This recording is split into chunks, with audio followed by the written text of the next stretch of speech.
moi boas a todos, a todas, pilladesme poñendo aquí a webcam que teño un pouco descolocada, pero bueno, creo que está así ben.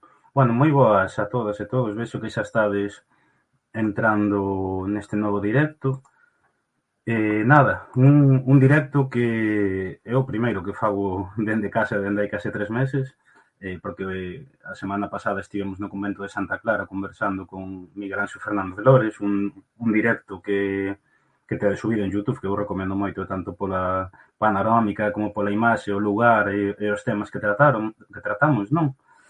Nada, hoxe estamos neste novo directo, que é o primeiro dunha xeira de conversas que vamos a facer ata novembro e que ten como temática o Reino de Galiza.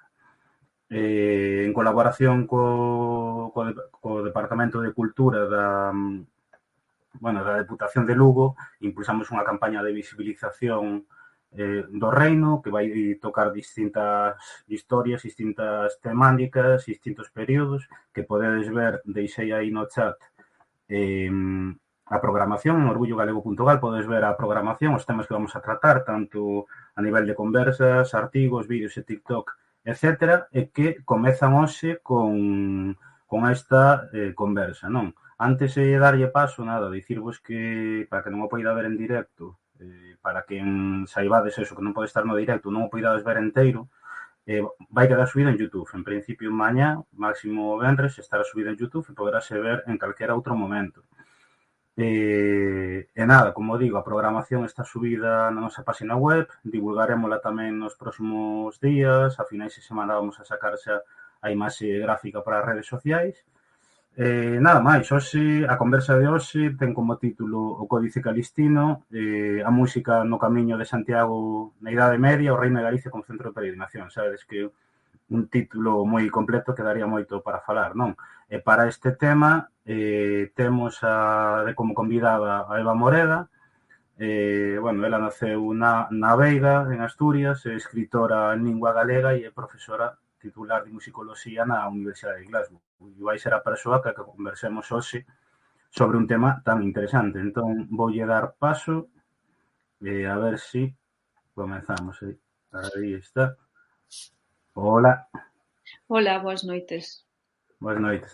Nada, está comentando o típico destes directos, ando un pouco a chapa publicitaria. Claro. Nada, encantados de terte aquí neste directo, que ademais é o primeiro, é o que inicia esta xeira de conversa sobre o Reino de Galicia. Nada, a ver se pasamos unha tarde-noite moi entretida. Bueno, pois esperemos que sí. Espero poder entreter tamén. Nada, bueno, para non retrasarse máis e comezar xa, para darlle inicio a esta conversa, antes de entrar na temática en concreto, vamos falar un pouco sobre o teu traballo, e principalmente, bueno, ti és profesora de musicoloxía. Primeiro preguntarche, para que non o saiba, que é a musicoloxía e cando comezou o teu interese por este mundo? Bueno, pois realmente a musicoloxía sería, digamos, o estudo académico ou teórico da música, non? Tanto o que sería a historia da música como o que sería a análise, non? Pois a análise de pezas ou pois, de algún compositor. Eu a verdade é que, como imagino que a maioría dos rapaces, pois empecéi estudando instrumento, gustábame tocar, tocaba o piano, o que pasa que xa daquela, que agora imagino que, bueno, agora é o mesmo, se vas a unha escola de música, pois a parte de instrumento tamén tes que facer solfeo, teoría da música ou linguaxe musical. É unha cousa que normalmente aos nenos ou aos rapaces non lles adoita gustar, pero a min a verdade é que a un certo punto empezoume a interesar, empezoume a gustar, non? Pois como era eso da teoría, non? Do que tocábamos. E logo, pois máis adiante tamén co estudo da armonía, o estudo da historia da música, pois digamos que me empezou a interesar tamén, pois non só, digamos, o que sería a interpretación musical, senón pois todo o contexto que a rodea, non? E toda a análise que a rodea. Bueno, é un campo que, bueno, para moita xente é moi descoñecido, non? ti, xa a nivel aquí educativo, a nivel profesional en Galicia, pensas que este campo goza, pois, bueno, da importancia do desenvolvemento suficiente? Eso, tanto a Eh, nivel social, educativo, profesional, etcétera. Sí, bueno, a verdade é que en Galicia hai unha certa particularidade, non que, bueno, cando estudiei eu, que foi antes do plano de Bolonia, a carreira de musicoloxía era un segundo ciclo, eh, e non se podía estudar en Galicia, ou sea, ese segundo ciclo non existe, e agora espero non estar errada, pero penso que tampouco existe en Galicia un grado de Mm. musicoloxía, non? Entón, o que sí que hai que, por exemplo, na Universidade de Santiago, na Facultade de Historia da Arte, sí que houbo pois cátedras de musicoloxía, das algunha asignatura, non, do grado de Historia da Arte, tamén en conservatorios hai pois profesorado que pode dar historia da música. Entón, digamos que falta, sí que falta non ao mellor pois esa facultade ou ese Mm. departamento de musicoloxía, digamos que a xente está un pouco esparexida. Pero tamén é verdade non pois que se fixeron, que se fan investigacións pois moi dignas ou moito máis que moi dignas. Por exemplo, o profesor José López Calo, que, bueno, estaba na Facultade de Historia da Arte en Santiago, bueno, era un dos grandes nomes, non, da musicoloxía, xa non a nivel galego, senón a nivel internacional, ou sea, era moi Mm. recoñecido a nivel internacional. Hoxe segue habendo xente, non, pois que ten o seu recoñecemento no seu campo. Tamén estánse facendo cousas moi interesantes fora da universidade, por exemplo, a Central Folk, que é unha editora e escola de música tradicional, eles Mm. publican, non, pois unha serie de libros sobre temática de música tradicional que na súa maior parte están escritos por persoas que non, o sea, non teñen un traballo na universidade, o mellor pois sí que están formados, pero non teñen, digamos que se fai un pouco este traballo a marxe das universidades, non? Entón, pois, digamos que un pouco mixto, non? Porque sí que se fan cousas, pero ao mellor sí que falta, non? Pois esa cátedra ou ese centro, non? De musicoloxía en Galicia. E ademais, bueno, non sei se hai algún tipo de reivindicación nese eido para que se poida conseguir ou está un pouco que digamos Non, que pois a fa... eu a verdade é que non teño noticia non de ningunha iniciativa, non, así como outras carreiras, non, pois sí que hai como un clamor popular, non, que debería darse Mm. medicina e na Coruña, cousas así, pero eu no tema da musicoloxía é verdade que non coñezo a ninguén, non, pois que estea dando esa campaña, non? Mm. Pero bueno, sí que hai xente, o sea, hai xente, como che dixen, que está facendo así traballos, non? E siguen Mm. adiante dese xeito. Que bueno, que aparte é algo importante para comprender todo o que vamos a comezar a falar xa agora, non? E ti, de feito, como indicaba antes, traballas na Universidade de Glasgow como profesora de musicoloxía. Eso, que coñecemento teñen, bueno, tanto os alumnos como, podemos falar, profesores, investigadores, máis a nivel académico ou profesional, o que vamos a falar hoxe, do papel do Reino de Galicia como centro de peregrinación, a importancia da música no camiño, na arquitectura, na catedral, etcétera. Sí, bueno, a verdade é que, a ver, obviamente o estudo da música medieval pois só é unha parte, digamos, da musicoloxía, non? Pois hai tanto diversas épocas como diversos xéneros musicais, pero sí que no estudio da música medieval eu diría que calquera que estudie un pouco axiña se atopa co Codex Calixtinus, non? Co Códice Calixtino do que imos falar nesta conversa, porque é un dos manuscritos de meirande importancia a nivel europeo, bueno, ou mundial, non? Porque daquela, digamos Mm. que a única música que se coñece pois era a que se facía en Europa, non? A única da que quedan manuscritos. Entón, sí, eu penso que calquera persoa que se interese pola música medieval, pola musicoloxía medieval, vai ter Galicia moi presente, non? Tanto polo Códice Calixtino como por outros dous grandes manuscritos ou repertorios que son as cantigas, sobre todo, bueno, as de Martín Codax, non? Que foron as que nos chegaron con notación, as únicas ou case as únicas escritas en lingua galego-portuguesa, e logo as cantigas de Santa María, que claro, foron feitas ou compiladas polo rei Alfonso X el Sabio, que era rei de Castela, pero están en lingua galego-portugués. Entón, eu penso que calquera persoa que teña algo de interés pola música medieval vai lle soar moito Galicia e Santiago, non? Que, bueno, falabas das cantigas, tamén comentar que nos próximos días vamos a sacar un artigo na página web de Eva tamén, que vai a tocar todo ese tema, bueno, que vamos a publicar tamén nas nosas redes sociais. Entrando xa no que ti citabas agora, que o códice calistino, vamos a, digamos, empezar de cero para quen comece de cero neste campo, e saiba o que é o códice calistino por enriba, pero non moito máis. Como lle explicarías, que lle dirías que é o códice calistino e que importancia tivo no marco do Camiño de Santiago? Bueno, aquí se nos poñemos, digamos, así un pouco estrictos, non hai que falar de dúas cousas semellantes pero distintas, que son o que é o códice calistino e o Liber Sancti Jacobi, ou libro de Santiago.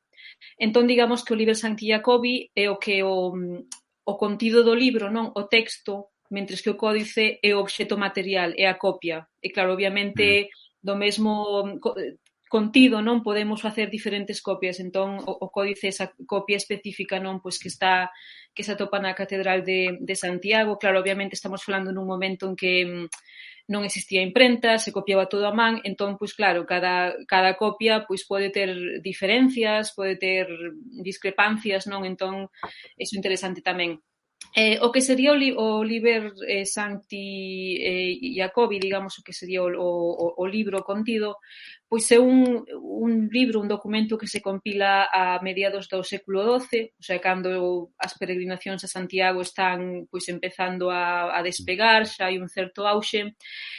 Bueno, é un texto moi amplo que consta de varios libros, non? Consta de 5 libros, e apéndices tamén, e digamos que se cadra os máis coñecidos, ou polo menos así para o que nos interesa, non sería pois o libro primeiro, que ten música, que imos falar del, un dos apéndices que tamén ten música de outro tipo, tamén falaremos del, e logo o libro, creo que o libro quinto, é o que moitas veces se describiu como unha guía do peregrino, non? E moitas veces se di ou se dixo, bueno, isto é como unha guía turística para peregrinos, pero claro, da Idade Media, non? E a ver, un pouco sí que, ao mellor, pois sí que, a ver, temos que salvar moitas distancias, pero un pouco sí, non? O sea, porque tamén unha das razóns polas que se fixo este libro, polas que se compilou este libro, é por dar auxe, non, ao que é Santiago como centro de peregrinación e como camiño, non? É dicir, na Idade Media tamén os centros de peregrinación pois competían un pouco entre eles, non? Entón, pois é normal, non? Pois que a catedral de cada sitio ou as autoridades de cada sitio pois que intentasen, digamos, darse así un pouco de bombo, non? De publicidade, de decir, bueno, pois mirade todas as cousas que ides poder coñecer, se facedes o camiño, e toda esta música tan bonita. Entón vai o tema un pouco por aí. Si, como xa dixen, pois o códice calixtino pois é a copia en concreto, non, que está na Catedral de Santiago. Así un pouco, igual xa nos metemos na seguinte pregunta, pero digamos que a razón pola que é importante para os musicólogos é polo seu, sobre todo polo seu repertorio polifónico. É dicir, é unha serie de pezas que eran moi innovadoras nese contexto no que estamos, mediados do século XII. E entrando precisamente neso, no Camiño de Santiago, bueno, vamos a pasar despois novamente as partes ao códice, pero antes de nada, eu quería saber, porque, bueno, o Camiño de Santiago é certo que aínda hoxe na actualidade sigue sendo unha vía, bueno, de coñecemento de expresións culturais, expresión cultural moi importante, e máis naquela altura, non? Sobre todo cos xeitos de comunicación, de posibilidade de coñecemento que había antes e que hai agora, pero, bueno, sigue sendo unha vía cultural moi importante que chega ata a actualidade. Nese contexto, que influencia tiña a música, tendo en conta, como digo, que o Camiño de Santiago era unha vía de comunicación, pero tamén de coñecemento, non? Entre entre distintas culturas. Sí, claro, o problema que temos para responder esa pregunta é a falta de fontes, non? Porque falábamos antes, non? Ou creo que me comentaras que cousas como, por exemplo, arquitectura, pois temos as igrexas, Sí, ou a literatura temos os manuscritos. En música tamén temos manuscritos, pero había unha parte moi importante da música que non se poñía por escrito, non? Porque obviamente crear un manuscrito podía ser moi caro, claro. non? É moi costoso. Entón, e sobre todo se estamos falando de capas da sociedade que non eran aristocráticas nin eran da igrexa, pois claro, non terían os recursos non para poñer Claro. a súa música por escrito, non? Entón temos aí, somos conscientes de que había unha grande cultura musical que non nos chegou, non? Entón un pouco a hora de intentar especular como sería ese papel do Camiño, non, como sitio de intercambio musical, estamos un pouco pois facendo hipótesis ou especulando, non? Pero, a ver, unha cousa que penso que sí que hai que dicir é que na Idade Media, pois, ainda que igual temos esta idea de que perdón, perdón, de que a Idade Media era unha época pois moi escura e moi atrasada e tal, pero logo miras e a verdade é que a cantidade de intercambios que hai pois é impresionante, non? O sea, por exemplo, un manuscrito, unha peza non de orixe que tiña orixe en París, igual a topas copiada, non, nun manuscrito en Escocia. Entón, pois, como chegou ata ali, non? E pode ser que eses procesos polas que as músicas se movían dun sitio a outro pode ser, ou seguramente sexa, que as vías de peregrinación tivesen un papel moi importante, non? Porque, obviamente, na peregrinación, pois, viña xente, pois, digamos, de toda a cristiandade, non? Pois para, o mellor, para cumprir unha promesa ou por algún outro motivo, así de tipo religioso. Viaxaban moito en grupos tamén, non? Por motivos de seguridade, non? Para, digamos, cuidarse os uns aos outros. Por exemplo, no mosteiro de Montserrat, en Cataluña, que tamén teñen unha fonte musical moi importante da Idade Media, que é o libro vermell, o libro vermello, non? Que é máis tardío, non? Pero o interesante deste libro é que o copiaron, o fixeron as autoridades do mosteiro de Montserrat, porque, polo visto, os peregrinos, cando ían camiño a Santiago ou camiño a outros sitios e se hospedaban ali en Montserrat, poñíanse a bailar e a cantar pois cousas que a igrexa non lles gustaba nada, o sea, cousas que non sei se serían obscenas ou serían de temas pois que non tal. E por iso crearon este libro e diciron, bueno, pois estas son as cancións, estas son as cousas que debedes cantar e tocar.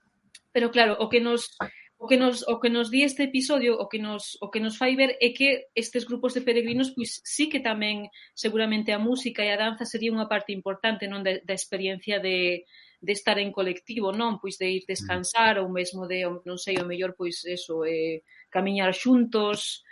Entón penso que sí, que algunha cousa sí que podemos aquí e ali, non? Pois adiviñar.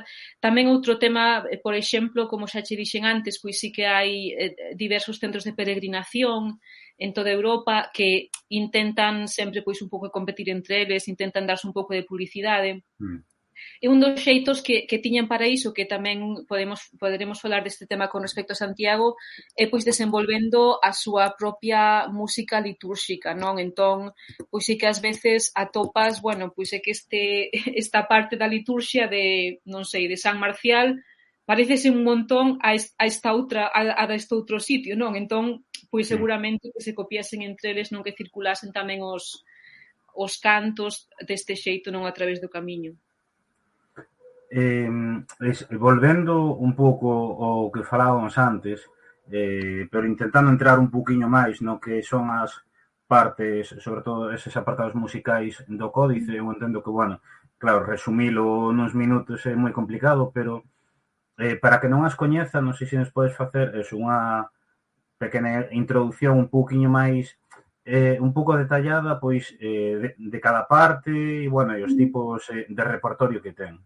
Sí, bueno, o que sería o libro primeiro, ese xa é un manuscrito musical, é un manuscrito musical de música monódica, quero dicir, unha soa liña melódica, non, sen ningún tipo de segunda voz ou de acompañamento.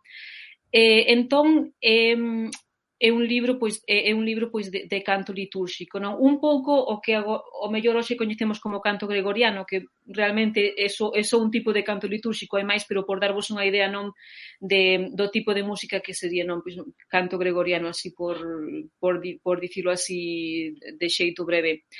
Entón, claro, que sucedía? Como falei antes dos diferentes centros de peregrinación e das liturxias.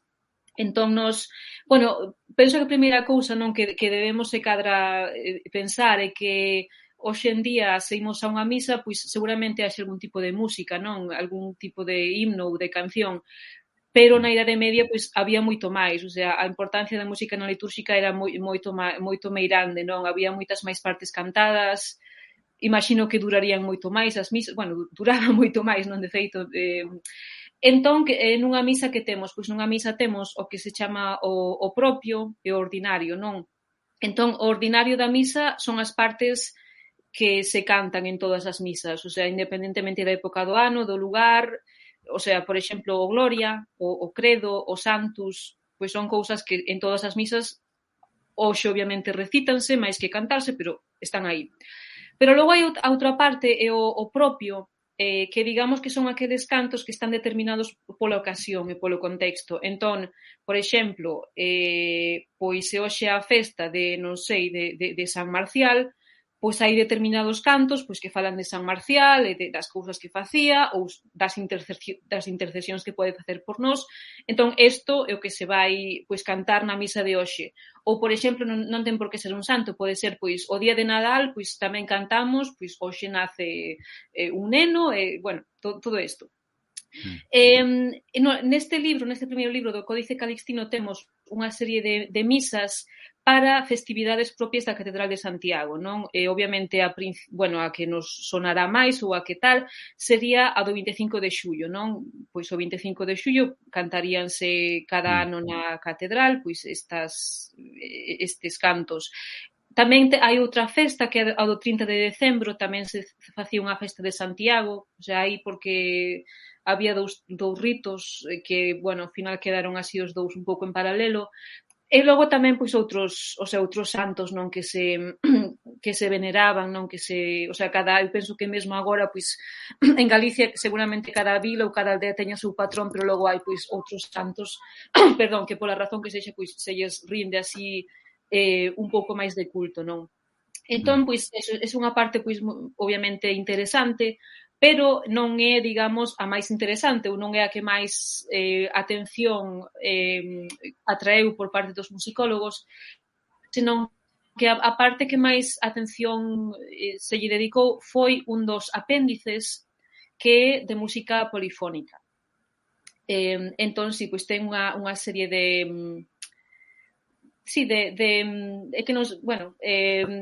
unha serie de cantos, de pezas que non son, digamos, son religiosas, pero non necesariamente litúrxicas. O sea, litúrxico é o que se canta durante a misa, non? O sea, na misa, como sabemos, hai certas partes, hai certos cantos que teñen ou recitados que teñen que facerse en determinados momentos, pero claro, non quita que o mellor dices, pois facemos unha misa e cantamos todo, e logo facemos unha procesión e cando chegamos fora, pois cantamos unha canción que non é parte da misa, pero que, digamos, forma parte un pouco desta celebración, non? Entón, pois, as pezas ou algunhas das pezas polifónicas poden entenderse nese sentido, o sea, cantos de tema religioso, pero que non son tampouco litúrxicos, non? E si, tamén, pois, hai algún que tamén se lle dedica a Santiago, non? A Donorem, Regis Sui, pois, tamén é como un relato dos milagres, non, que fixo Santiago. A ver, obviamente aquí tamén pois temos unha parte didáctica moi importante, non? Pois había que ensinarlle, non, a xente pois que era de Santiago e que fixo e tal, todo isto. E logo tamén hai algunha peza, esta é unha peza monofónica, pero é unha das máis coñecidas dun pater familias, que era como pénsase que sería como un himno que cantarían os peregrinos, non? Porque é cando din et ultreia et suseia, o sea, o que dicían os peregrinos, máis aló e máis arriba, non? O que se supón que... E tamén é un himno a Santiago, tamén dicen, pois eso, pois Santiago protexe a Galicia, contan a historia, non? De como chegou ás costas Estes son un pouco así os dous, digamos, tipos de música máis importantes. E logo, claro, porque é algo que eu, investigando un pouco máis sobre o tema, non? Vía tamén pois en foros, incluso en redes sociais, que había xente que se facía preguntas moi básicas.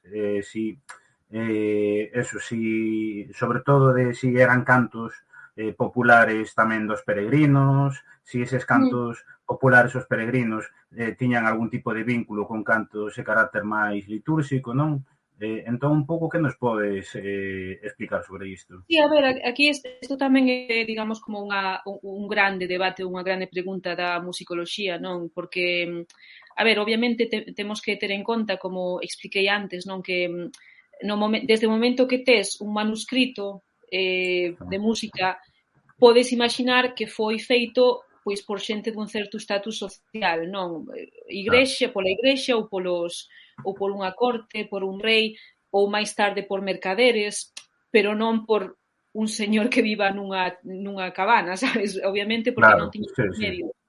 Entón, sabes, para todo o que sexa, digamos, os cantos ou as músicas máis populares, máis do pobo, máis tradicionais, temos que ter sempre moito cuidado, non? O sea, pode ser que algunha desas melodías, como pode ser neste caso os cantos dos peregrinos, pode ser que se puxesen por escrito, nestes manuscritos, digamos, máis cultos, pero, sabes, é unha hipótese que temos que barallar pois con moito cuidado. Por exemplo, aquí, como dixen, temos o dun pater familias, que sí que, a ver, é un canto monofónico, non é polifónico, o sea, seguramente a estas alturas a estas alturas a polifonía pois era un recurso bastante experimental, entón podemos barallar que seguramente a polifonía, os cantos polifónicos que temos se orixinasen nestes ambientes, pois digamos, máis cultos, non? Sobre todo pois da igrexa ou da catedral, de mosteiros tamén en algún caso.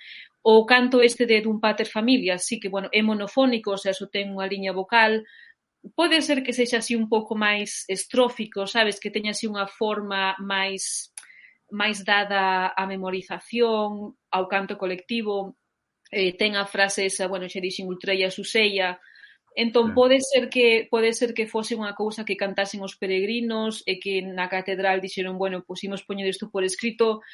Pode ser, sabes? Pode ser unha hipótese, pero claro, tampouco podemos asegurar. Tamén temos que ter en conta que entre o que sería a música en vivo, a escoita da música e poñelo por escrito, pois é outro filtro, non? Porque o mellor dis, pois a ver, cántame esta canción que vou transcribir. Pois non me acordo moi ben. Pois, sabes, que o mellor dixo, pois non sei moi ben como transcribir isto, pero vou usar este signo. Entón, sabes, tamén temos que ter en conta de que neste proceso de poñer a música por escrito puideron darse alteracións ou puideron darse modificacións que o que facía a transcripción pois lle pareceu, pois así queda máis bonito.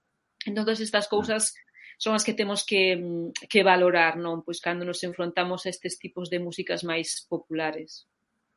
E falabas a polifonía, eu algo que lín estes días, non sei se nese sentido non teño tanto coñecemento se é certo ou non, e é que o Códice Calixtino que conta cos primeiros exemplos a nivel de Europa, non? En canto a polifonía, precisamente. Entón, non sei se é certo ou se nos podes entrar un pouquinho máis nesto. O tema da polifonía obviamente é moi importante, non? O sea, temos que ter en conta de que ata o séculos 9, X, a única música que temos en Occidente é, como dixen antes, o canto gregoriano, canto litúrxico, así máis amplo, que é monódica, o sea, ten só unha melodía. Entón, o Códice Calixtino tampouco, digamos, non podemos dicir, pois a primeira de todas, non podemos dicir iso, pero sí que dos primeiros, non? Dos primeiros manuscritos que conteñen polifonía, non? Podemos dicir, pois é o digamos, o primeiro repertorio, sabes? Igual non é a primeira peza en sí, pero, digamos, o conxunto das pezas é o primeiro conxunto de pezas polifónicas dunha certa entidade. Isto, sabes, poderíamos debatilo, pero, sí que realmente está entre estes primeiros, non? Estes primeiros corpus polifónicos. E o que sí que quería mostrar tamén, o que quería comentar, A ver, teño aquí algunhas fotos.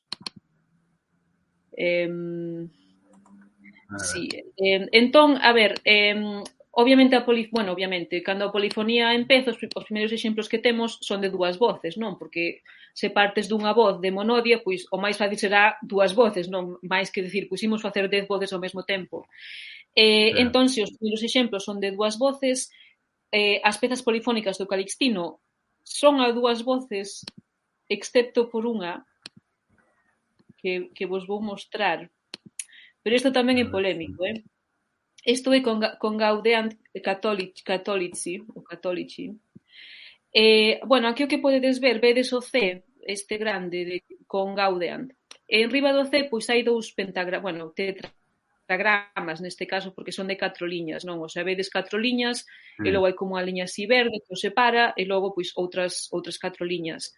E vedes que no tetragrama de arriba hai o que se chaman os neumas, non? As notas musicais en negro, e logo no de abaixo vedes que hai en negro e en vermello, non? Entón, pois especúlase, non, que o que temos aquí é unha voz superior no tetragrama superior, e no tetragrama inferior teríamos dúas voces, o sea, en total teríamos 3 voces. De ser certa, digamos, esta hipótese, pois sí que sería a primeira peza a 3 voces que se conserva, non, en Europa ou no mundo occidental.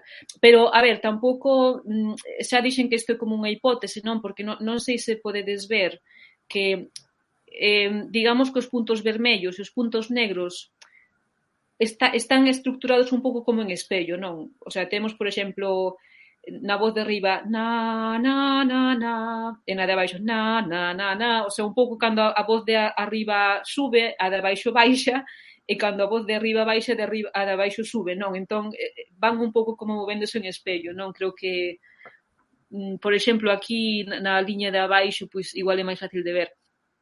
Entón, bueno, pois tamén se propuxeron outras hipóteses. Hai xente que di, bueno, pois ao mellor temos unha voz superior, pero logo das voces inferiores ou cantabas unha ou cantabas a outra, pero non as dúas.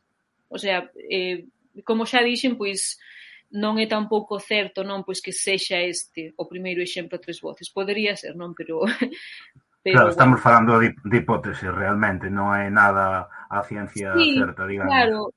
Claro, porque temos poucos documentos a esta altura, temos poucos documentos de como realmente como se cantaba, non, estas pezas, non? O sea, por exemplo, algo tan básico como o ritmo, non o temos claro, non? Porque en teoría este non é un sistema rítmico. Non sabemos se na, na, na, na, ou é na, na, na, na, non sabemos. Pero podería ser que a peza realmente tivese un ritmo, pero que non decidisen que non era importante registralo, porque dices, bueno, é que todos os que van ler este manuscrito xa coñecen o ritmo. Entón, para que imos para que imos anotalo, non? Entón, cousas tan básicas, non? Pero, obviamente, pois a hora de, obviamente, pois houbo xente, non? Houbo grupos que gravaron estas pezas, pero teñen que facer, o sea, ou temos que facer moito traballo, non? A hora de tomar estas decisións, non? O sea, non, por exemplo, tampouco sabemos, pois, isto, pois serían unha persoa por voz ou un coro ou usarían instrumentos, non temos unha resposta así, digamos, fixe e segura. Vale. E logo, continuando con todo isto da polifonía, eu investigando un pouquiño máis, lía como que tiña como autores a músicos franceses, que estes, bueno, que traballaban no escritorium da Catedral de Santiago, e a miña pregunta é por que franceses e se Santiago de Compostela nesa altura non era produtor de cantores aínda. Sí, bueno, a ver, aquí co tema das autorías tamén é outra das cousas que temos que ter moito cuidado cando estudiamos a música medieval, porque, a ver, obviamente nos na época actual temos a idea de compositor, sabes? Eu se compoño unha peza e poño o meu nome, pois a miña peza, e non, o sea, se registro unha propiedade non hai así ningunha cuestión. Pero, digamos que nesa época aínda a idea de compositor está así un pouco no aire, non? Porque, por exemplo, o canto litúrxico non ten autor. Quero dicir, seguramente os cantos seguramente os inventase alguén en algún momento, pero como había esta idea, bueno, é que todo ven de Deus, está inspirado polo Espírito Santo, pois como que non quedaba ben, non, pois escribir o teu nome porque era todo, digamos, inspirado por Deus ou polo que fose. Co tema da polifonía sí que xa empezamos a ter, digamos, as primeiras atribucións non de compositores que realmente sabemos pois que escribiron certas ou outras, pero, a ver, tamén hai que ter moito cuidado co tema, que aquí tamén había un certo aspecto de propaganda, non? Entón, podía ser que, bueno, que este señor de París, que é famosísimo, que é un grandísimo compositor ou un grandísimo trovador, non de Occitania ou de onde sexa, entón, pois, poñerlle o seu nome a esta peza, porque así, pois, como que como que ten prestixio, non? Se decimos, pois, non sei, pois, mira, esta canción esta peza de Beethoven, e ainda que sexa mentira, claro, como daquela pois non había internet, nin te podían pillar así tan facilmente, pois bueno, pois un pouco que pasaba por aí, non? E claro, neste sentido, o tema das autorías pois tamén está tamén aberto a debate, non? Pois tamén hai, sabes, diversos musicólogos que publicaron, pois, sabes, pois se son certas ou non. Pero claro, o tema de que fosen músicos franceses tamén é importante, porque, claro, Francia, bueno, o que sería hoxe Francia, non? Que obviamente, pois, daquela estaba dividida en diversos reinos e condados e tal, pero de Francia supoñese que viñen os músicos máis prestixiosos, non? E realmente Francia, o sea, Francia xa con Carlomagno, non? Pois Carlomagno é un pouco que estandariza o repertorio do canto gregoriano, non?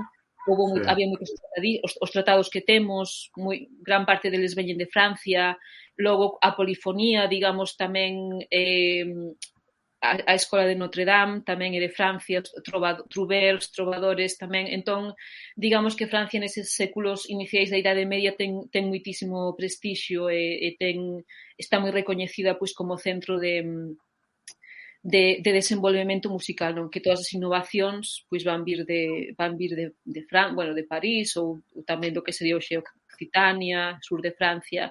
E claro que pode haber, pois eu imagino que aí pois haberá unha mestura das dúas cousas, non? Pois que sí que realmente é moi probable, bueno, non é moi probable, é certo que hai influencias francesas, pero tamén habería unha parte pois de intentar obter prestixio e un pouco darse así un pouco de propaganda, de bombo, dicindo, bueno, que todo isto pois ven de Francia e xa sabedes que en Francia pois está a mellor música. Por exemplo, algunha cousa así máis certa que temos non desa influencia francesa, pois sí que hai piezas, non, que o que se chama concordancias, o sea, unha concordancia sería cando en dous manuscritos distintos ou máis tes a mesma peza copiada, non, en diferentes manuscritos. E hai un par de concordancias co que se chama a Escola de San Marcial, que está en Limoges, no sur de Francia. O sea, hai dúas pezas que as coñecemos en Limoges e que chegaron a Santiago. O sea, aí sí que sería un deses exemplos, non, que hai así que houve transferencia cultural, non, que se chegaron polo camiño ou non, pero bueno, pero chegaron. E logo outro tema tamén é o tema da notación, non, porque teño algunha outra imaxe tamén por aquí, a ver. Entón, a ver, obviamente como dixen antes, pois daquela os manuscritos copiábanse a man, non? Entón, pois non había ningún tipo de estandarización, entón un pouco cada un pois facía as cousas como lle petaba un pouco, non? Entón, bueno, esta é unha tabla así de que se chama neumas, serían o nome das notas, non, daquelas. E vedes aquí na parte esquerda tedes Sangal, Messine, Breton, e logo na parte, no que serían as columnas, tedes os nomes dos diversos tipos de neumas, que nomes en latín, e, por exemplo, se miramos o clímacus, por exemplo, pois vedes que son 3 notas descendentes, pero xa vedes que cada unha escribe un pouco así como lle cadra, non? O sea, uns fano así en vertical, outros en diagonal, outros mesturan rayas e puntos, pero bueno, pero digamos que o que sería dentro da mesma rexión, pois sí que cada rexión tiña a súa propia forma de notación. Entón, mirando para a notación podemos saber un pouco de onde ven un manuscrito ou de onde veñen as súas influencias. E aquí temos notación aquitana, non? Tamén, pois do que sería Occitania, non? Bueno, Aquitania, o sur de Francia. Entón sí que temos, digamos, como exemplos máis claros, máis comprobados de influencia francesa ou dos territorios franceses temos estas dúas cousas. E antes, bueno, de seguir avanzando, fan por aquí unha pregunta, din, polo que entendo, o pentagrama inventouse no século XIV. Sí, a ver, o primeiro sistema que... Bueno, non o primeiro, pero a ver, así por facer un pouco de historia, os primeiros neumas que acabamos de ver, ao principio de todo, o século IX e X, escribíanse sen pentagrama, o sea que non sabemos cal era a altura dos neumas, e non sabemos, por que o escribían así? Bueno, pois porque a idea era que a xente, os monxes ou as monxas, aprendían os cantos gregorianos, os cantos litúrxicos de memoria, entón os neumas simplemente eran unha orientación, pois sabes se a melodía sube ou baixa, e a partir de aí pois empezan con nada máis que unha liña, non? Logo empezan con dúas, que son o fa e o do, logo 4, e logo, si, cara ao século XIV empezamos a ter 5. Tamén no século XIV, XV e incluso máis para arriba podemos ter ata 6, 7 en música para tecla, entón que o tema de estandarizar as 5 liñas como pentagrama pois é unha cousa, digamos, un tanto moderna, non? Sí. E xa continuando, bueno, co que estamos falando, que, bueno, o tema da música é casi o lugar central do que falamos hoxe. E claro, cando falamos o Camiño de Santiago, principalmente na actualidade, pois cítase moito, pois, eso, as paisaxes, a espiritualidade que hai alrededor do Camiño de Santiago, incluso tamén a arquitectura, tamén a mitoloxía, non? As relacións humanas, pero non sempre temos tan presente a música. Entón, xa, digamos, quizáis obviando falábamos nesa época do Códice Calistino, pero ata a actualidade, que lugar, a miña pregunta é que lugar ocupa a música na historia do Camiño? Claro, esa é unha pregunta pois moi interesante, non? E de feito, cando me mandaches, pois non quedei un pouco pensando, non? Si que se cadra nos falta, non, esa historia da música no Camiño, non? Precisamente porque a música pois é tan non ten a materialidade, non que teñen outras manifestacións. Como dixen, pois temos a notación, pero a notación igual nos dá nada máis que unha parte moi pequena, non? Eu, a ver, eu se tivese, digamos, que empezar a investigar este tema, se en algún momento, digamos que seguramente me centraría en dúas cousas. O sea, por unha parte, o que serían as músicas litúrxicas de cada parada do Camiño, non? De cada igrexa, obviamente, pois o Camiño pois non é só a Catedral de Santiago, non? Senón que a seu paso se construíron diversas capelas, diversas igrexas con advocacións, que seguramente no seu momento na Idade Media terían os seus cultos, non? Os seus, pois como che dixen, podía ser que non é que tivesen unha misa completa, pero dicen, bueno, pois temos a secuencia esta pois de San Lázaro, non? Ou de quen sexa, non? Entón, sabes, todas esas todos esos pequenos fitos, non? Que esas músicas que se desenvolveron, non? Ata chegar a Santiago. E por outra parte, como dixen antes, pois que música facían os peregrinos, non? Como vimos co exemplo ese do mosteiro de Montserrat, non quere dicir que os peregrinos nada máis que cantasen música religiosa, nin nada máis que fosen a misa e cantasen as partes da misa, non? Senón que, obviamente, bueno, podemos imaginar, non, que tamén traerían as súas propias músicas dos seus lugares de orixe. Obviamente, claro que ao mesmo tempo irían cambiando, non, en diferentes momentos da historia, e como serían, non, pois esas ocasións de intercambio tamén sería un tema moi interesante. Bueno, entrando nas últimas preguntas, tamén comentar antes que a xente que está no directo, se quere deixar algunha pregunta que relacionada con este tema, pode ir deixando, pero claro, non sei se xa isto é unha pregunta ou non específica deste tema que tratamos hoxe, desta conversa, e é que importancia tiña entón o Reino de Galicia eso, nesa altura e neste campo, porque claro, sabemos por crónicas e por mapas da época que tiña máis importancia do que se nos explicou, pero dentro, digamos, ese descoñecemento ou desa situación periférica, podemos dicir, ou non, bueno, eso tamén é debatible.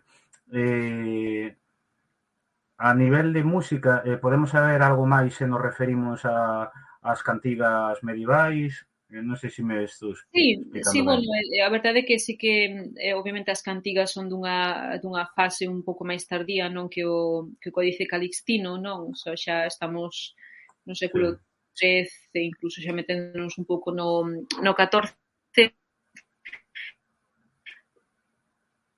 O que sería interesante, novamente, igual estamos máis no campo da inspección que no campo da certeza, pois sería un pouco coñecer cal é o sustrato, non? De onde veñen esas cantigas, non? Porque Sí. obviamente sabemos que hai a influencia provenzal, non? E dos trovadores, non? É o que se coñece, pero habería tamén algo aquí, non? Que un pouco mesturarse con estas influencias, pois resultou nesas cantigas. Bueno, pois esa é unha pregunta pois aberta tamén, non?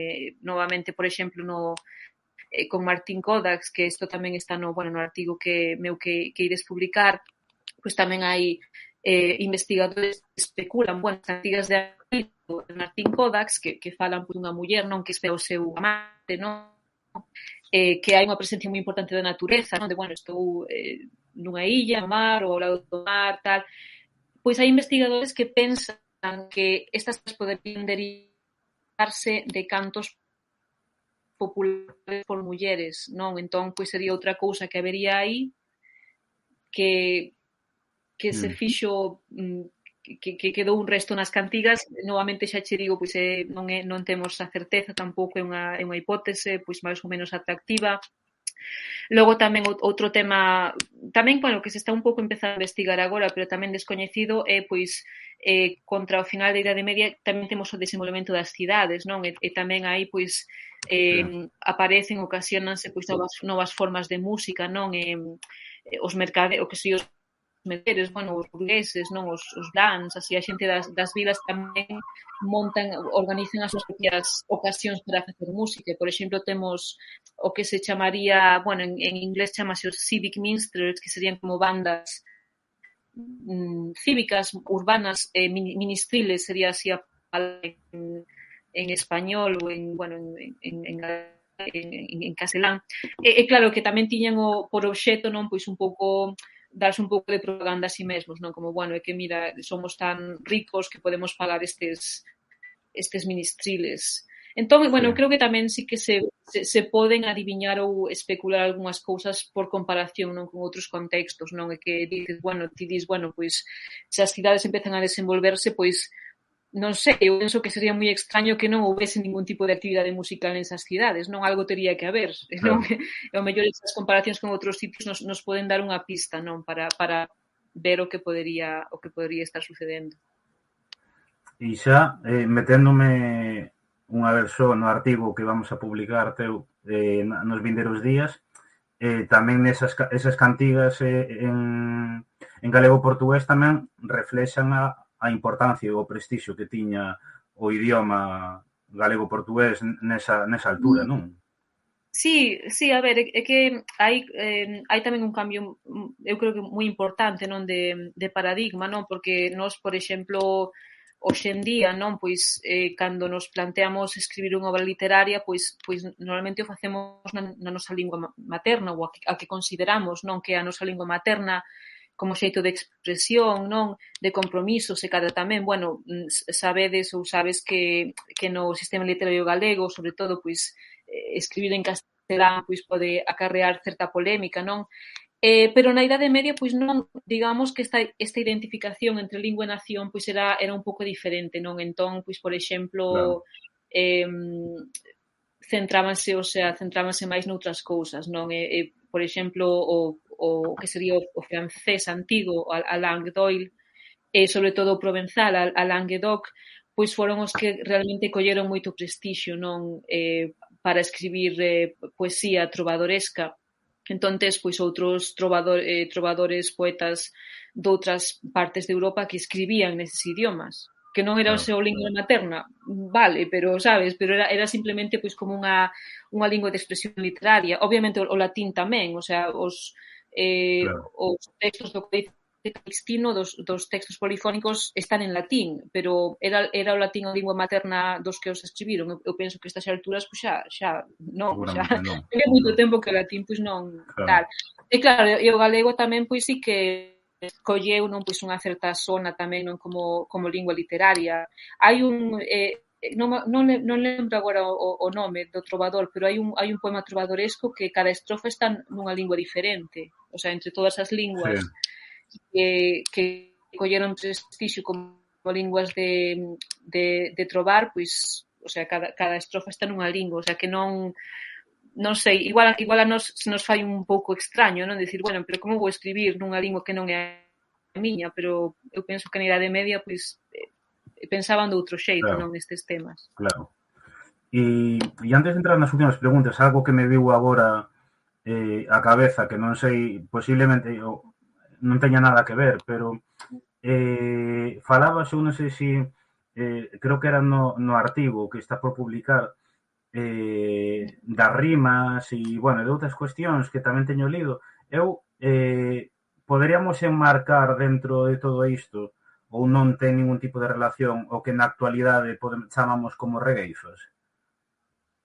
Non sei se isto tes algunha certeza, algunha idea ou porque claro, sí, eu penso que hai unha investigadora tamén portuguesa, penso que tamén ela fala de cantigas de amigo, porque claro, as cantigas de amigo que coñecemos, nós, as de Martín Codax, Mendiño, digamos, as máis galegas, non? Digamos que son cantigas de amigo, son monólogos, o sea, hai unha voz femenina que fala. Pero esta outra investigadora, Ria Mertens, chámase, ela fala de cantigas de amigo dialogadas, que ela asocia o que sería Portugal, o sea, xa non Galicia, xa sería máis específicas de Portugal, e as asocia coas zonas rurais. Entón, ela tamén ve aí pois un sustrato non tamén popular, non que o mellor pois tamén deu nas regueifas. Novamente, pois tamén un tema no que pois as certezas de momento non as temos, non? Pero unha hipótese, pois, eu penso que sen dúbida pois atractiva, non?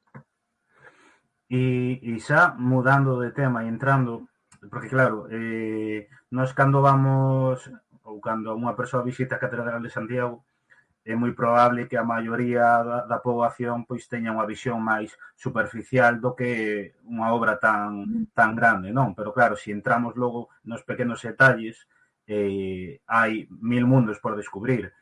Entón, eso, se estudamos a potente representación que hai nas fachadas e no interior da Catedral de Santiago, eso, temos representacións musicais, e se non me equivoco, instrumentos e corda. Entón, contanos un poquinho máis sobre isto, o seu significado. Sí, ese tamén outro dos grandes temas, non? E tamén hai, bueno, eu penso que nos 90 tamén se reconstruíron eses instrumentos do Pórtico da Gloria, non? O sea, a Fundación Barrié pagou, o sea, puxo os cartos para que se reconstruísen con materiais modernos e logo se tocaron, se fixeron unha serie de concertos, non? Entón, pois, sí que tamén unha área de investigación moi vizosa, non? E claro, tamén desde o punto de vista da musicoloxía actual, porque nos instrumentos orixinais medievais case non se conserva ningún, porque obviamente se dan de madeira, pois desaparecerían, non? Pero ter as representacións de pedra, pois podemos ter unha idea un pouco máis axeitada, non? Pois de, por exemplo, cal serían as dimensións, cal sería o xeito de tocalos, non? Entón, teño algunha outra foto tamén por aquí, a ver, do Pórtico da Gloria, o sea, agora estamos a falar do do Pórtico da Gloria.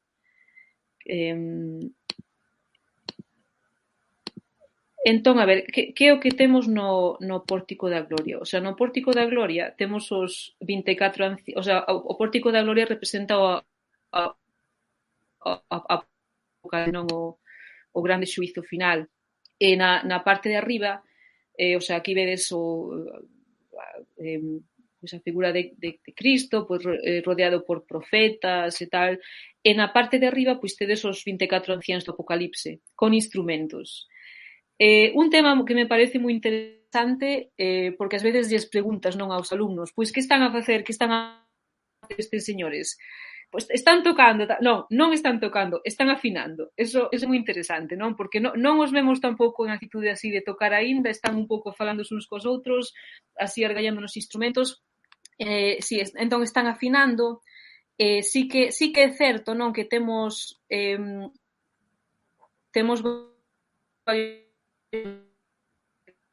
na esquerda temos unha cítola, que é unha especie de tipo laúde, non? Así, instrumento de corda, non? Pulsada. Temos un salterio así triangular, non? Que, o sea, sería como unha peza de madeira que pode ser de xeito triangular, pode ser tamén cadrada, e logo ten as cordas, non? Extendidas, non? Sobre a madeira. Temos tamén fídulas, que sería pois como é como fídel, non? É como o antecedente do que sería o violín ou a viola da gamba, que aquí vemos que o tocan así un pouco, sí, un pouco en plan viola da gamba, non? A veces tocábase pois máis en plan violín así apoiado no ombreiro, pero estes tocan de outro xeito. E temos organistrum, que isto é máis ben como tipo unha zanfona, ou sea, é como unha manivela, e un destes está dándolle a manivela, non? Outro está sostendo o instrumento. Entón, si falabas dos instrumentos de corda, eu falaba da afinación.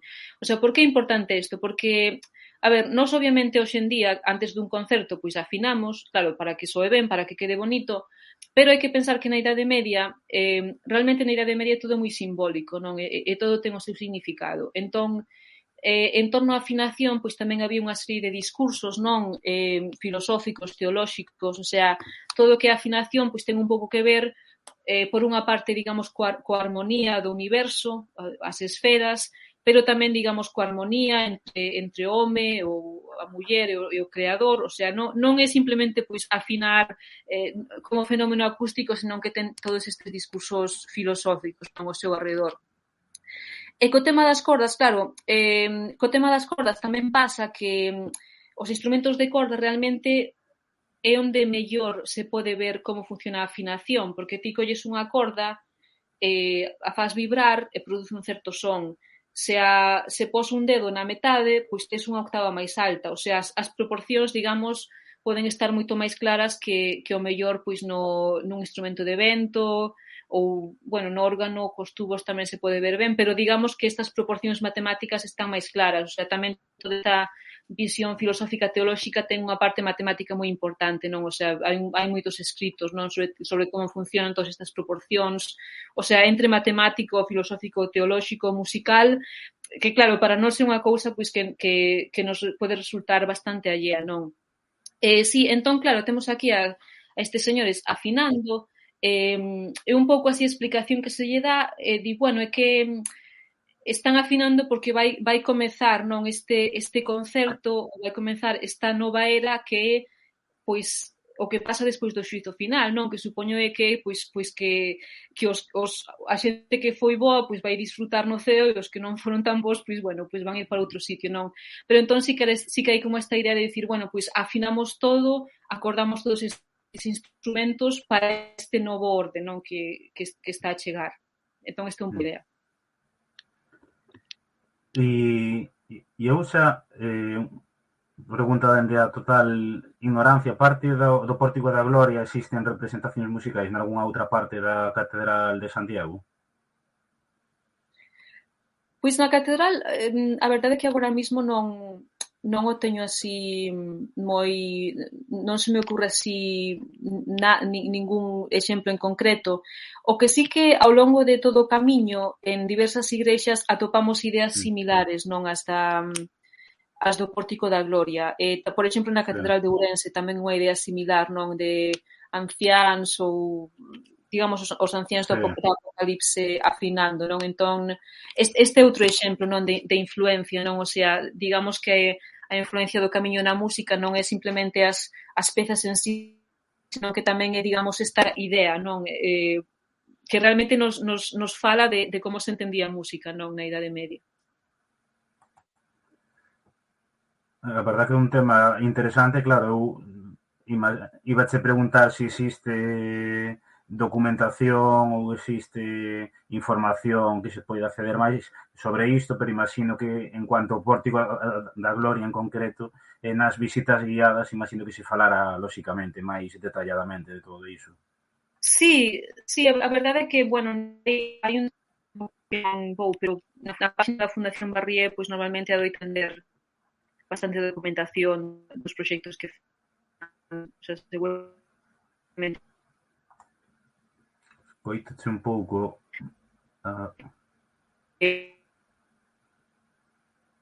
Escoítoche un pouco mal. A ver...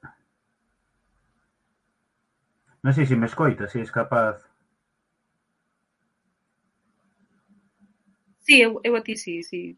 Agora, sí, que te escoitaba un pouco entrecortado, non se escoitaba ben.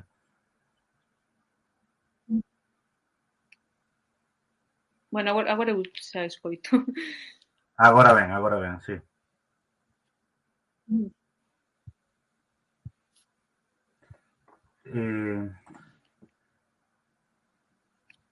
Non, eu é que non sei en que parte quedache xusto antes na pregunta anterior, é que Bueno, estive hai uns segundos. Bueno, estaba simplemente dicindo que para o tema dos instrumentos na páxina da Fundación Barrié normalmente teñen bastante información dos proxectos que fan. Vale. E tamén existen, eu algunha cousa teño algunha grabación teño atopada en YouTube tamén, o sea que estas grabacións tamén se poden, eu penso, obter bastante facilmente. Vale, nada, levamos unha hora, un poquinho máis, unha hora. Entón, entrando xa na parte final desta conversa, bueno, un pouco unha conversa introductoria a un tema tan complexo que podería dar para moito máis, non? Unha pregunta que é similar á anterior, pero que, bueno, xa vamos máis á actualidade. Como decía ao comezo, o Camiño de Santiago segue a existir, segue a ter unha presenza importantísima, non? Tanto a nivel galego como a nivel internacional. E eso, na actualidade, se pensas que a música segue a ter presenza no propio Camiño de Santiago, en Santiago de Compostela como centro de peregrinación, ou xa digamos que agora nesa nova digamos, non sei se reorganización ou readaptación do Camiño de Santiago, pois tamén queda un pouco máis difuso, non? Sí, pois, a ver, a verdade é que pensando así un pouco neste tema, digamos que nos últimos, non sei, serían uns 30 ou 40 anos, non, que se potencia, non, o Camiño de Santiago como a través dos anos xacobeos, pois sí que é certo que a música se cadra un pouco así de marxinada, non? Semella que o único que se fai é, pois, cando hai un ano xacobeo, fais un programa de concertos, pero que moitas veces non ten nada que ver, non, co camiño, non? Traen, pois, a calquera artista coñecido, tanto de música clásica como popular, pero non sei se hai así ningún gran traballo de intentar, pois, que se adapte, non, ao que sería o tema. Entón, sí, bueno, sí que tal vez este xa é un tema a estudar, non? Se a pesar desta marginalización da música, digamos, na imaxe oficial, non, do Camiño de Santiago, pois, non sei, por exemplo, mirar, pois, como se os peregrinos, pois, seguen facendo música ou intercambiando música nestes momentos máis de lecer, non?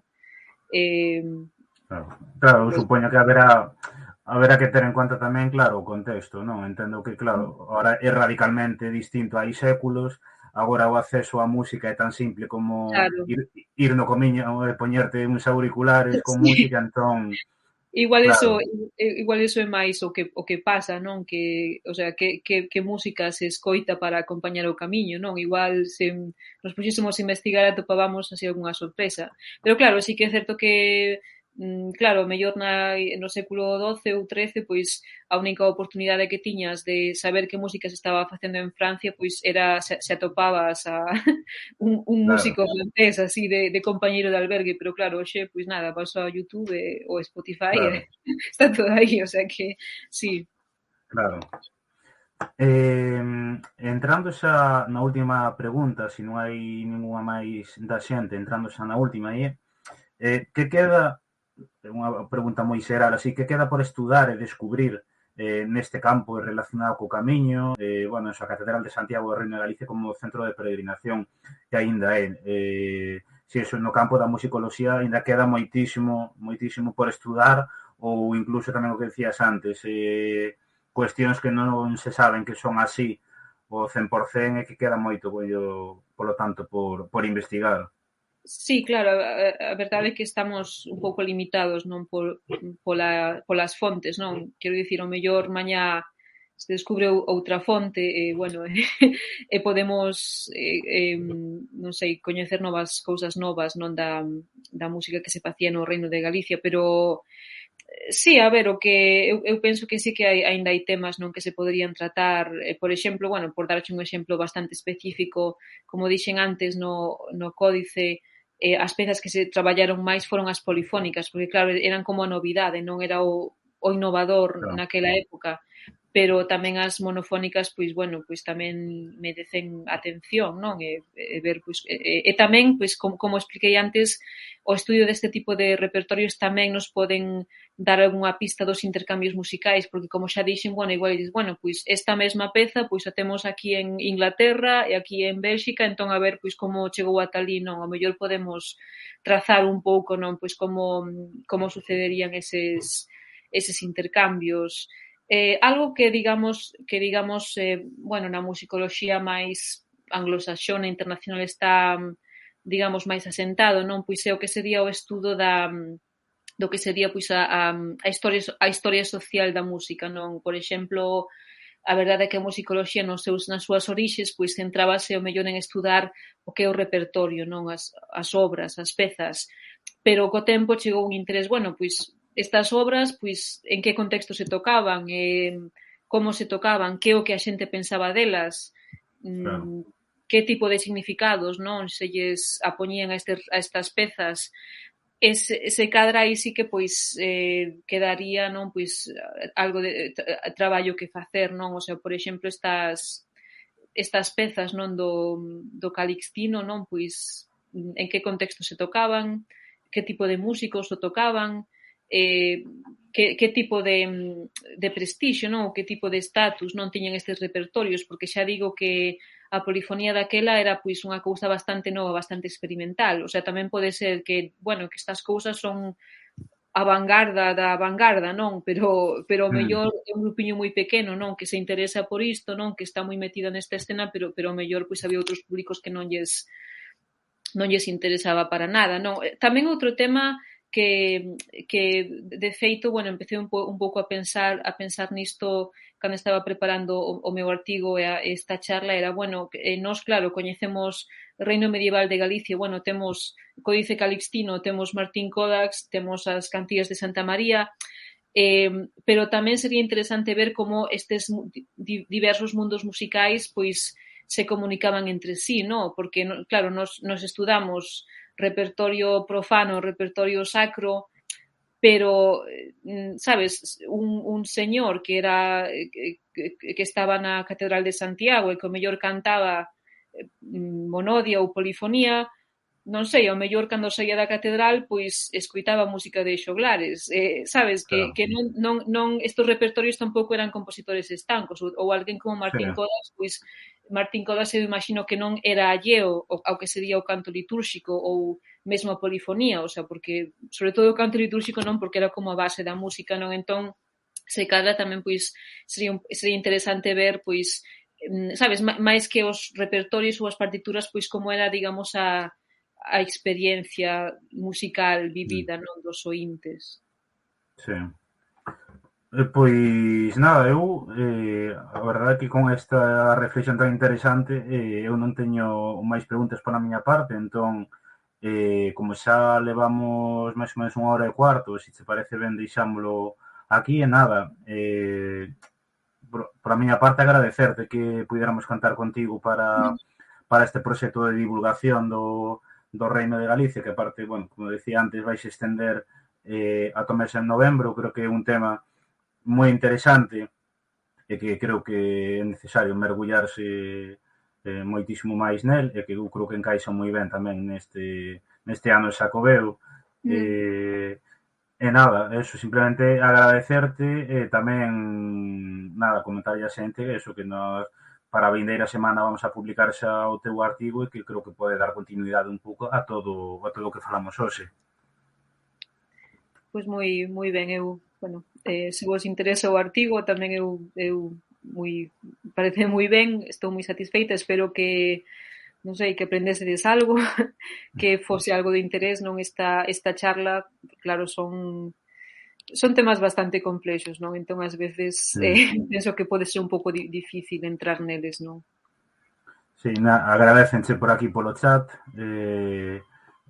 todo comentado, e, bueno, ainda temos bastante xente conectada e eu creo que é un tema que quizáis, como igual no noso día a día, como non se fala tanto, pois tamén pode xerar curiosidade e interese, non? Sí, sí, desde logo, non? Bueno, e sobre todo, eu a verdade é que eu cando estudaba musicoloxía, bueno, eu estudiei na Universidade de La Rioja, non? Que a Mm. tiñen a distancia, non? E logo xa no Reino Unido. E a verdade é que un pouco sempre cando estudaba música medieval ou cando lía algún manual de música medieval, claro, que ves aí o Códice Calixtino, ves a Martín Codax, Claro. por exemplo, se estudas a música do século XVIII con Mozart e Beethoven, non atopas nada de Galicia, sabes? Porque o sea, ou no barroco, porque claro, nestas outras épocas, digamos que os centros xa se moveron a outro sitio, pero non sei, eu penso que tamén é algo que debería saberse, non que na Idade Media, pois, algúns dos manuscritos e dos repertorios que teñen a súa orixe en Galicia, pois están ao máximo nivel, non? De Mm. innovación, de riqueza, de originalidade. Eu penso que é algo que se cadra, non digo que non se coñeza, pero igual non somos tan conscientes, non, como o mellor deberíamos. Sí. Comenta por aquí sobre se respondeu unha pregunta de antes, que é verdad que eu me saltei, aínda que eu entendo que non está marcada neste contexto, porque un moito me equivoco, ou isto é moi posterior, pero a ver se atopo, aquí está, si se sabe algo das orixes do himno do antigo Reino de Galicia. Pero claro, eu entendo, si, igual me tazoca, pero que creo que non están marcados nesta época, non? Non, eu penso que a min soame que o sea, xa debería ser bastante máis tardío, non? O sea, xa Sí. polo uso da melodía, non? Do ritmo, o sea, a min xa non me semella, non? Que sexa medieval, o sea, xa estamos máis metidos nun sistema máis non, xa máis próximo á tonalidade, xa máis próximo a mensuralidade, non? Que un pouco Mm. as características que se desenvolven despois da Idade Media. Vale, non sei se lle queda respondido. Nada máis, eso, agradecerte estar nesta conversa. Deixámoste marchar, eu seguirei un par de minutos e nada, e seguimos en contacto e nos vindeiros días pois divulgaremos tamén esta conversa para toda a xente que non puido estar hoxe. Bueno, moi ben, pois moitas gracias a vos. Graciñas. Chao. Chao.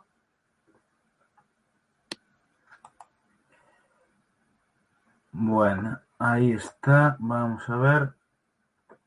Bueno, a verdade é que vou poñer ben isto, que teño a cámara torcida. Aí. A verdade é que é unha conversa moi interesante, non sei que vos pareceu a vos, eso é un tema moi técnico e moi pouco igual, bueno, non sei se coñecido ou divulgado, pero creo que é moi interesante e entrou en cuestións que eu creo que son de moito interese.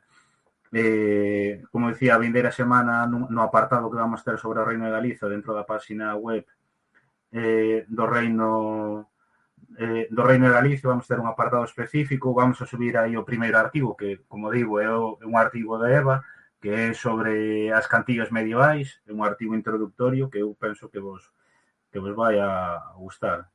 Sí, sí, enfocou moi ben. Eu, a verdade é que iba mirando a conversa, en medida que íbamos falando, quedoume igual de poder preparar máis no apartado do que é a arquitectura e da representación na arquitectura, pero, bueno, eu creo que está ben, sobre todo, para poder introducirnos e logo, pois, xa poder investigarnos por a nosa parte. Nada máis, eso, na página web tedes toda a programación, agora mismo, despois o artigo da vindeira semana, bueno, vamos a publicar a finais de semana a imaxe gráfica, o apartado específico da página web, e logo xa, en cuanto que a campaña, facemos un parón ata finais de agosto, que retomamos estas conversas, e logo xa collen continuidade durante todo o mes de setembro e outubro. Tamén en setembro empezamos cos vídeos moi cortiños de TikTok para falar tamén sobre temas que temos na página web explicados aí na programación, tamén con infografías, con máis artigos, vamos a falar do Reino Suevo, vamos a falar da presencia do Reino de Galicia na cartografía, nos mapas a época, de todo o que é o ciclo artúrico, bueno, da desaparición do Reino de Galicia dentro da historiografía española, de moitísimos temas, vai estar Anselmo López Carreira, moitísima máis xente que coñecedes e que podedes ver, como digo, nesa programación. E nada, o vídeo, contade con que este vídeo quedará subido no YouTube mañá ou a máis tardar pasado. Tamén aí vamos a ter subido,